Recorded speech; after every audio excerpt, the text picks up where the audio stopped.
The Pacific sky was a sheet of grey steel when the B-25 Mitchell bomber began shaking for the third time in 10 minutes. Turbulence slammed against its wings like invisible fists, sending vibrations through every rivet and panel. Rain hammered the cockpit glass. Gusts twisted the aircraft into angles no pilot ever wanted to feel, but the crew inside barely noticed anymore. They were too focused on one problem, they could not drop their bombs. For months, B-25 crews had been reporting the same nightmare during bad weather. When the clouds thickened and storms wrapped around the bomber's nose, the mechanical bomb racks jammed, the release arms seized, the shackles wouldn't open. Bombs stuck to the racks even after multiple release attempts. Pilots would reach a ship target only to mash the bomb switch over and over, watching nothing happen. Some crews returned to base still carrying their full bomb load, frustrated and humiliated. Others jettisoned them over water, terrified they'd blow themselves apart on landing. And worst of all, Japanese convoys learned something dangerous. If a storm rolled in, American bombers couldn't hit anything.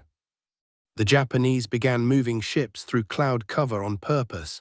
They waited for squalls and heavy rains, then sprinted supply convoys across the water. The Americans could track them by radio. They could locate them by scout aircraft. They could intercept them in theory, but the bombs would not release. The racks jammed, the cold metal stiffened, the latches locked under moisture and vibration. No pilot could fix it in the air. The racks were built to withstand G-forces, not weather.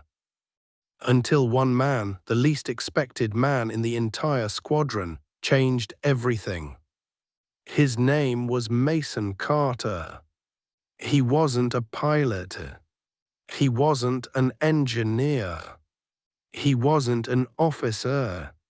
He was a quiet, grease-covered line mechanic who had spent more time under the B-25 than inside it. Crew chiefs knew him as the man who solved small problems quickly but never spoke loudly. Pilots barely knew his name, but Mason noticed something months before anyone understood how important it was. Every time a bomber returned from a storm run, he found the same thing: tiny patterns of moisture, dirt, and corrosion inside the bomb rack release arms. The tropical air mixed with sea salt and storm water created a thin film that thickened under pressure. The harder the aircraft shook, the tighter the release mechanism locked. It wasn't poor maintenance. It wasn't faulty design. It was physics meeting weather, and the result was disaster. Mason tried explaining it to senior mechanics. They shrugged. Bomb racks jam. Pilots need to hit targets in better weather. When he brought it to an officer, they told him the issue was known and unsolved. That answer didn't sit right with him. One night after a long shift, Mason stayed behind. The airfield was quiet. Most of the crews had gone to their tents or into town. The rain hammered the tin roof of the maintenance hangar. A single fluorescent bulb flickered above his workbench. He pulled a bomb rack mechanism apart piece by piece, laying each part onto cloth like a surgeon preparing instruments. He tested the spring tension. He worked the release lever. He placed a weight against the shackle to simulate a loaded bomb. Then he drenched the entire mechanism with a bucket of water collected from the storm outside. The rack jammed instantly. Mason leaned back, staring at the stiffened arm. The problem wasn't the rack itself. It was the way moisture changed the friction along the release tension bar. Under dry conditions, the rack worked perfectly. Under wet conditions, the tension changed by less than a millimeter, yet that was enough to hold thousands of pounds of ordnance in place. He tried wiping the rack dry. It still jammed. Water had seeped into the pivot points. He disassembled it again and tried a heavy grease coating. That made it worse. Then he polished the metal. That helped, but only briefly. Hours passed. The hangar lights buzzed. Rain kept falling, but Mason didn't stop. What he needed wasn't more lubrication. What he needed was less friction. Under pressure, under moisture, under vibration. And then he noticed something most mechanics ignored: a tiny scratch on the underside of the release shackle. He ran a finger across it. The scratch was only a fraction of a millimeter deep, almost invisible, but it caught the skin of his fingertip. That scratch had been made when the rack flexed under turbulence. It acted like a tooth, trapping the spring arm just enough to stop it from sliding freely. His mind raced. If turbulence created these scratches and storm moisture amplified them, then pilots were flying with racks that were doomed to jam. The more they flew through rough weather, the more jam-prone the racks became. He needed to eliminate the friction completely. What he came up with was insane. No manual recommended it. No supervisor approved it. No engineer ever imagined it.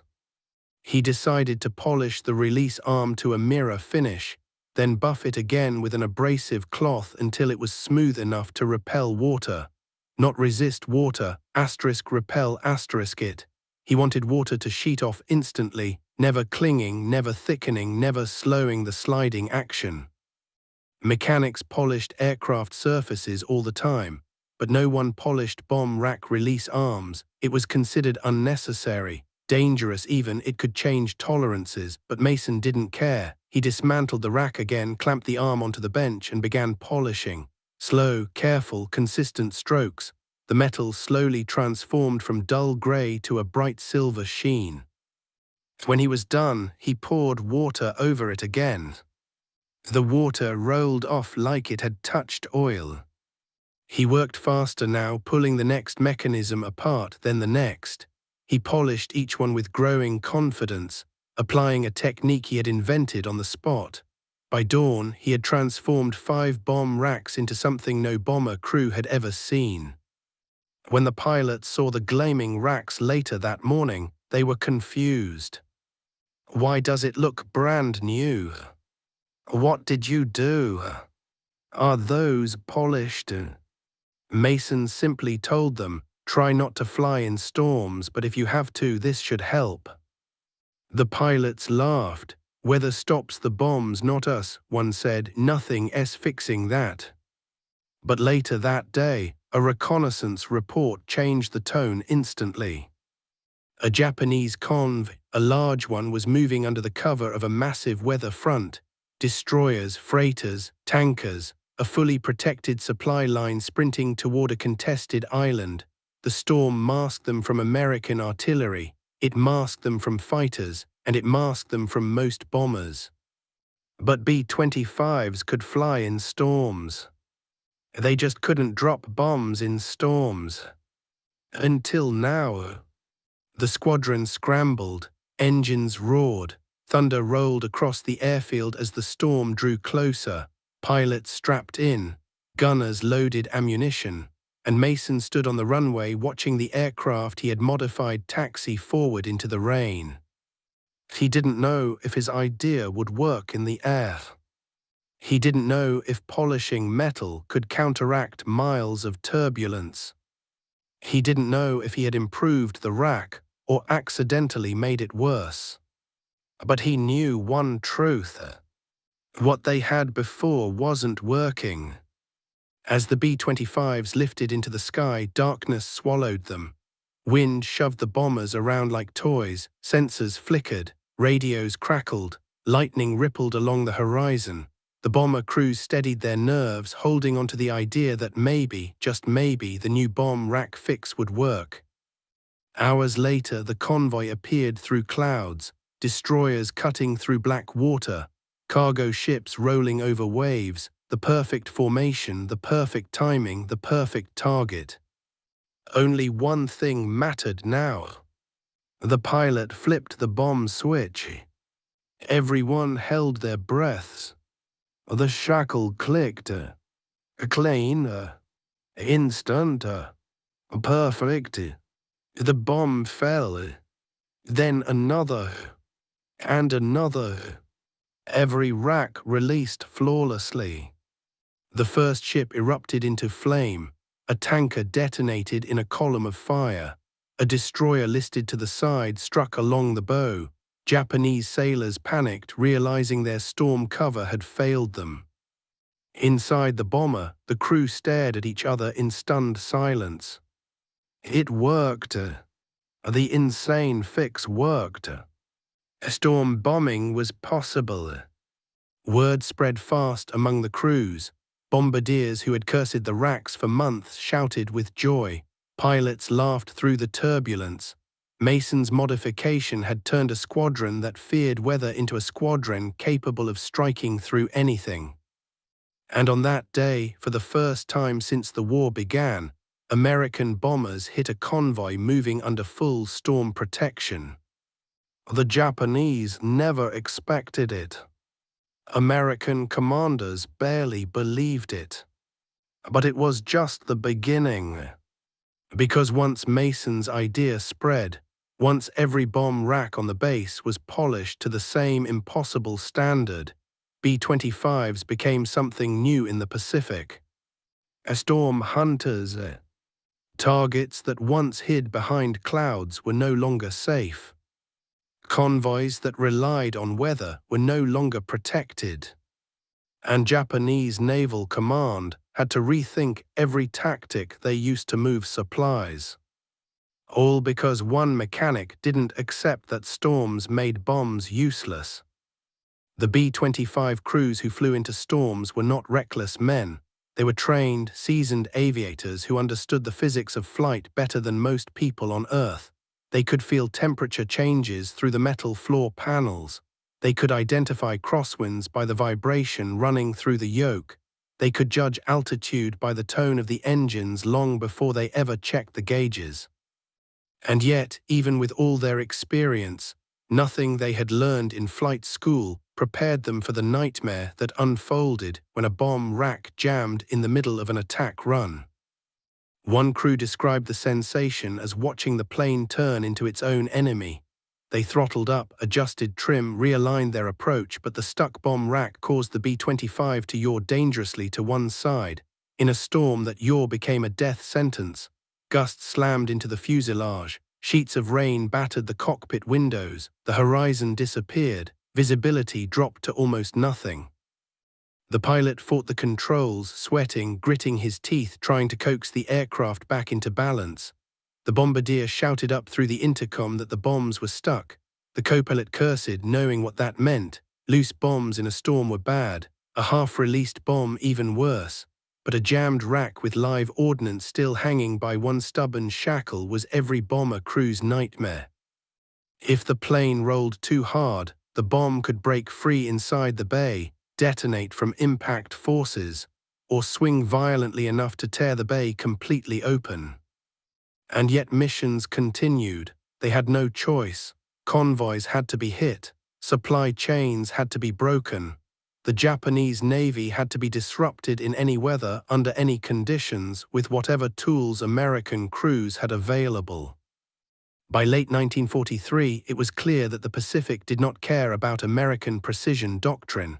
Storms formed in minutes. Squalls swallowed entire formations. Waves rose high enough to obscure ships from view. And through that chaos, bomber crews still pressed forward, sweating behind fogged goggles and blinking through saltwater spray that found its way through every seam in the glass. But the storm was never the real problem. The bomb racks were. Every emergency maintenance log told the same story. Racks jamming under moisture, shackles seizing from humidity, rails stiffening from microscopic corrosion, and the entire bomb bay operating with a stubborn sluggishness that made timing almost impossible. The biggest frustration for crews was that the racks worked perfectly on the ground. Mechanics tested them, officers approved them, the rails slid cleanly, the latches snapped open with satisfying crispness. Everything looked perfect. But once airborne, once the B-25 hit thick moisture in a storm, those perfect ground tests became meaningless. Inside the bomb bay, condensed water collected everywhere. It pooled in tiny joints. It filled grooves that were supposed to remain dry. It seeped behind metal plates where no mechanic could reach without taking the entire assembly apart. When the racks opened under load, the metal expanded slightly. Combine expansion with moisture and the racks jammed. The Army Air Forces concluded the problem was environmental malfunction. Pilots called it the curse of ocean air, but one mechanic refused to accept either explanation. He wasn't a senior engineer, he wasn't an officer, he wasn't even assigned to aircraft design. He was simply a line mechanic, a quiet man who spent most of his time alone under wing roots or lying on cold concrete floors with a wrench between his teeth. But he had seen enough of the problem to realize something bigger was happening, something the manuals had missed entirely. His name was Corporal Edwin Rusty Malloy. Fellow mechanics called him Rusty because he claimed he could smell corrosion before he could see it. He rarely joked, rarely complained, and rarely spoke unless spoken to. But he watched every malfunction come back to his maintenance bay. He studied every jammed rack, every seized latch, every stubborn rail that refused to slide during post-mission tests. And then he discovered something that no one else had noticed. It wasn't the moisture alone that caused the jams, it was the angle. B-25s flying low over the ocean in storms flew with a natural nose-down attitude. Even a few degrees made a difference. That tilt forced condensed water to run along the bomb rack rails and pool at the forward shackle points. Over time, sometimes minutes, sometimes seconds, that water mixed with fine salt particles blown into the bay through tiny gaps in the fuselage. And that saltwater slurry settled into the rack grooves, creating a microscopic bond powerful enough to lock the forward shackle in place. No one had ever considered that the rack itself was becoming a funnel. One night after a mission where 3 B-25s returned with jammed racks, Malloy crawled into a bomb bay with a flashlight and a small file. He asked the crew to angle the aircraft slightly downward using jack pads, replicating storm flight conditions. As soon as the nose dipped, he watched a thin stream of water roll into the rack housing, exactly as he suspected. It slid beneath the forward shackle mount and pooled in a place no mechanic would normally inspect. Malloy's theory was correct, but discovering the cause wasn't enough. He needed a fix, something that worked instantly, cost nothing, survived storms, and didn't require redesigning the entire rack system. Engineers back in the States weren't going to retool the bomb bay based on one corporal's suspicion. They weren't going to stop missions. They weren't going to change production lines. If Malloy wanted a solution, he had to build it himself. He spent 3 days experimenting with every part, tool, and scrap material he could find. He tested rubber gloves, removed gaskets, small strips of parachute silk, emergency rations tins hammered into shape, anything that could act as a barrier against the pooling water. Nothing survived the stress test. The water still found a way in. But then, during a routine maintenance shift, he watched a crew chief applying graphite powder to a jammed turret linkage to improve movement. Malloy wiped some between his fingers. The powder was extremely fine, dry, and slippery. It didn't absorb moisture, it repelled it, and most importantly, it stayed in place even under vibration. That was the moment the idea hit him. Malloy mixed fine graphite with a trace amount of grease, just enough for the mixture to cling to metal without turning into sludge. Then he applied a thin coat along the forward groove of the bomb rack rail, filing out the metal just enough to create a shallow pocket for the mixture to sit. He worked carefully, methodically, until the lining was perfectly smooth. When he tested it the first time, the rack still jammed. But the jam was softer, it released with a tap. He improved the mixture. He deepened the groove slightly. He polished the rail until it gleamed. The second test showed promise. The third test showed consistency.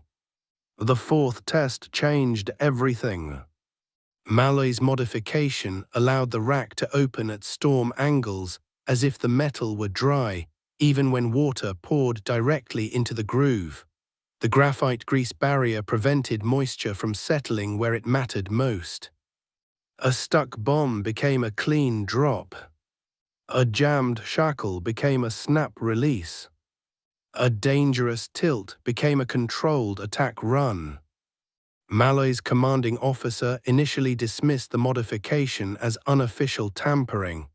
The maintenance chief scolded him for altering critical equipment, but after 3 B-25s flew storm-level tests using his adjusted racks, and all 3 returned with not a single jam, Opinions began to change.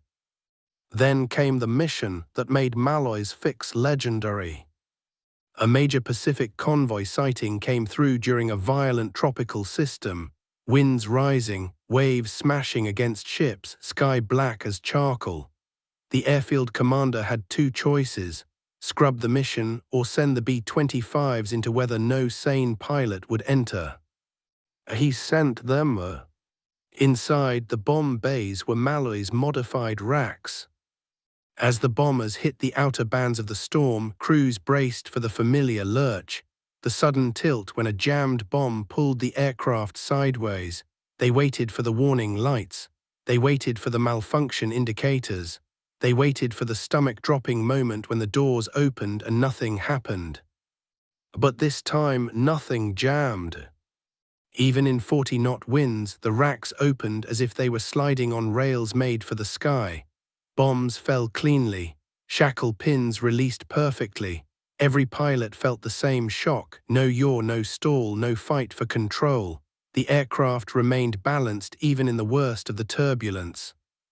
One bombardier stared in disbelief as all his ordnance dropped exactly on cue. Another shouted in relief when the final bomb released cleanly during a second pass, a maneuver impossible with the old racks. Even the skeptics admitted the bombs fell like rain. Below the clouds, the Japanese convoy was weaving frantically. Destroyers fired blindly into the storm. Merchants zigzagged in confused patterns. They believed the weather protected them. They believed no American bomber could hit through such chaos. They believed that the Pacific itself was on their side. But Malloy's fix made the storm irrelevant. Bombs hit water on every side of the conv. Explosions flashed like lightning beneath the canopy of rain. Merchant ships took direct hits amidships. A destroyer suffered damage so severe that its captain tried to ground it on a reef.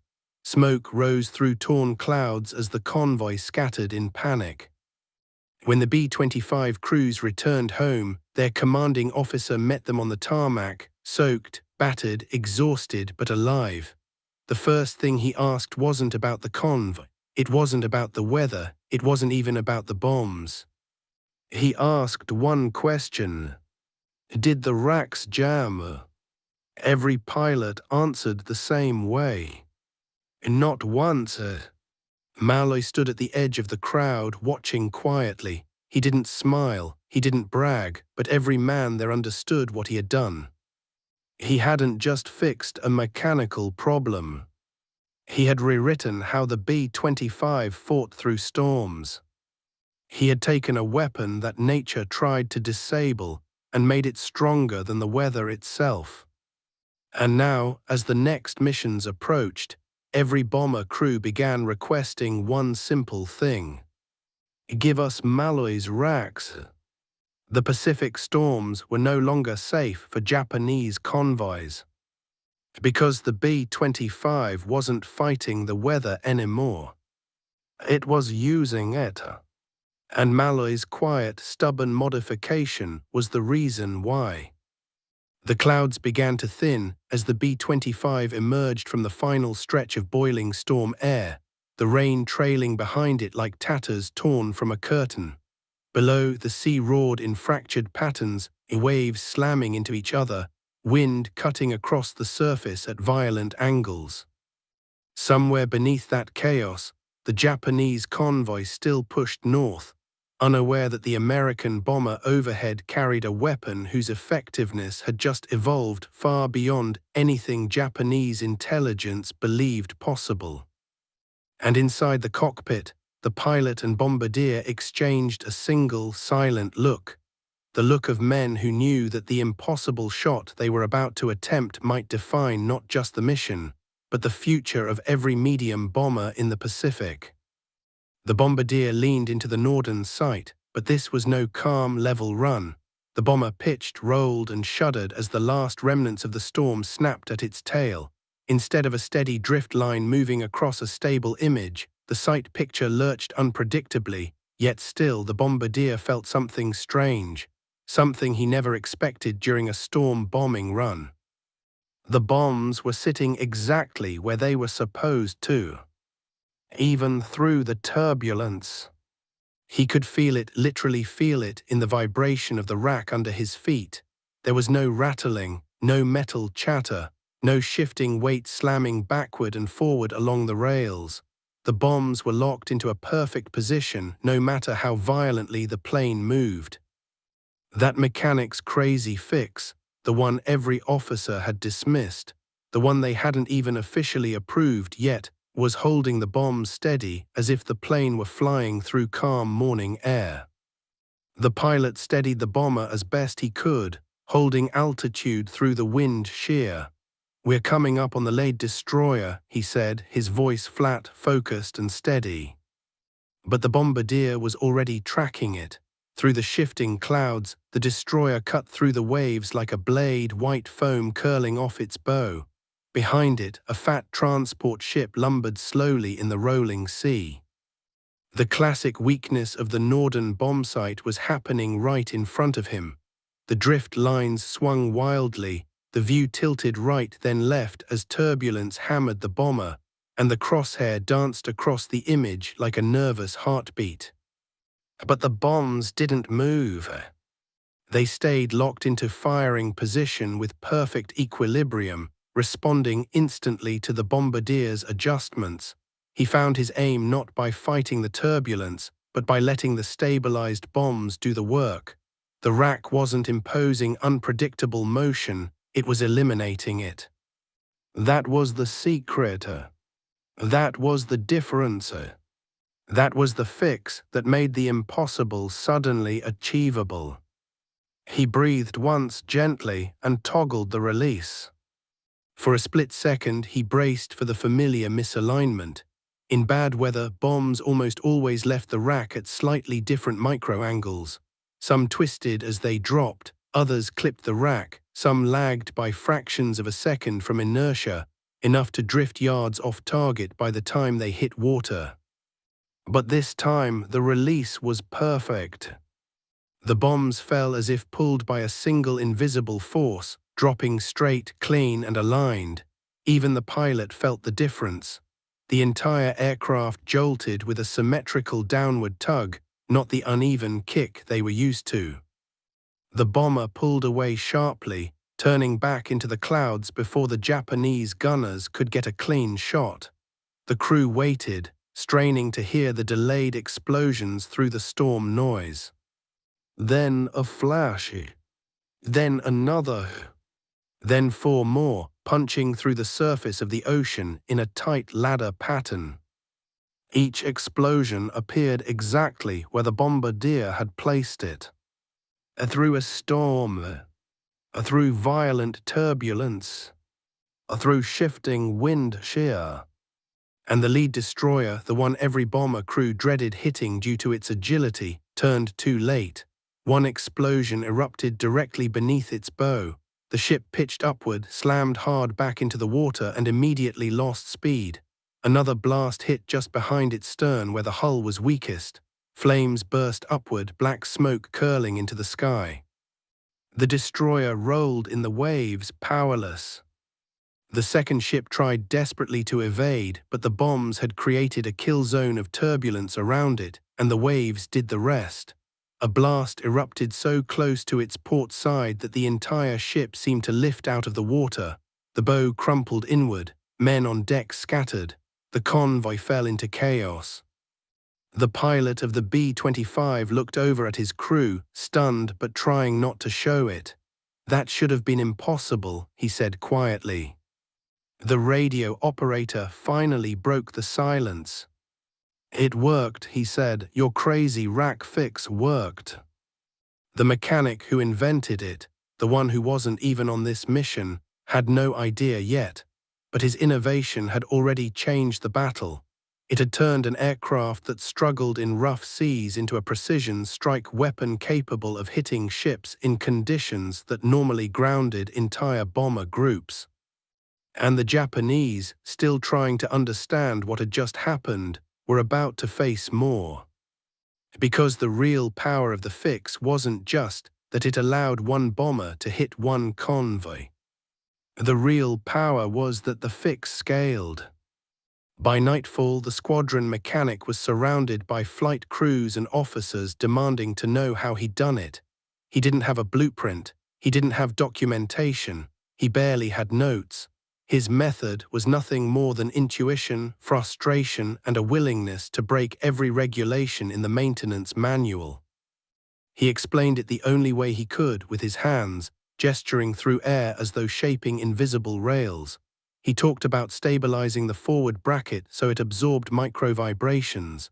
He demonstrated how he adjusted the rear latch to cancel lateral drift. He mimicked how he shortened the upper clamp so bombs aligned like rigid extensions of the aircraft instead of loose cargo hanging inside it. Most of the officers didn't understand the technical explanation, but pilots understood the result. Word spread fast. Other crew chiefs gathered around him, scribbling notes, measuring their racks, crawling beneath aircraft with flashlights. Within days, half the squadron had adopted his method. They refined it, standardized it, improved it. They built templates. They created a quick-fix kit. They even named it unofficially Storm Alignment Rack Method. But most of the men simply called it the Crazy Fixer. They called it that because it shouldn't have worked. They called it that because engineers in distant offices insisted it violated acceptable tolerances. They called it that because the rack looked wrong until you saw the bombs drop. And soon, the Japanese convoys understood the name too. Because the next week another storm rolled over the shipping lanes, a typhoon-edge squall, visibility almost zero, rain, sideways, wind slicing through the sky. Every Japanese ship in the region believed they were safe. Their commanders announced publicly that no bomber could possibly attack through conditions like this. They were wrong. The first B-25 broke through the clouds with its bomb bay open and its rack stabilized. The bombs fell in a perfect straight line. 5 explosions stitched through the Convoy at knife-point precision. A transport rolled, burning. A destroyer lurched sideways and lost steering. The storm swallowed both. Other bombers followed, each one dropping clean, tight patterns across waves whipped high enough to break lesser aircraft. And one by one, the convoys began to fall. The Japanese searchlights blinded by rain. The gunners unable to track through turbulence. The spotting crews watching the sea and sky merge into a single grey wall. They were fighting an enemy they could not see, in weather they believed made them untouchable, with weapons suddenly rendered useless. All because one bomber mechanic refused to accept that bomb racks had to behave the way engineers said they should. Over time, the fix became standard procedure. Bomb groups training new crews began teaching the storm rack method as though it had been official doctrine all along. They used it in typhoons, in low cloud ceilings, in tropical squalls. The B-25 became infamous for being able to hit targets even when weather grounded nearly every other aircraft. Japanese sailors began calling the B-25 the Storm Bomber and the Rain Ghost. Some swore the bombs defied wind. Others insisted the Americans used special explosives that ignored drift. Others said there must be some kind of radar invisible to them, but radar had nothing to do with it. It was just a rack built by a mechanic who refused to follow the rules. Before the war ended, American commanders finally recognized the innovation in an official report. A single line stood out. Bomb accuracy in adverse weather conditions improved by 300% after implementation of field-modified rack stabilization. 300%. From a fix made with nothing more than hand-filed brackets, repurposed clamps, and a mechanic's stubborn belief that good enough wasn't good enough. No medal was awarded. No ceremony was held. No newspaper covered the invention. But bomber crews remembered. They remembered the missions that succeeded because bombs dropped straight in weather no sane pilot should have flown through. They remembered the convoys split apart by blasts that should never have been possible. They remembered the lives saved by one man's refusal to accept failure. And decades later, when historians interviewed surviving pilots, many said the same thing. The crazy rack fix made the B-25 deadlier than it had any right to be. What began as a frustrated mechanic filing down a bracket in a dimly lit hangar became one of the most important and least known technical breakthroughs of the Pacific Air War. A fix that turned storms into hunting grounds. A fix that tore convoys apart. A fix that saved more lives than anyone will ever count. The B-25 didn't need new engines. It didn't need new bombs. It didn't need new radar. It just needed one man who looked at a failing system and said, "No, I can make this work." And with nothing more than stubbornness and scrap metal, he changed the outcome of missions that shaped the war.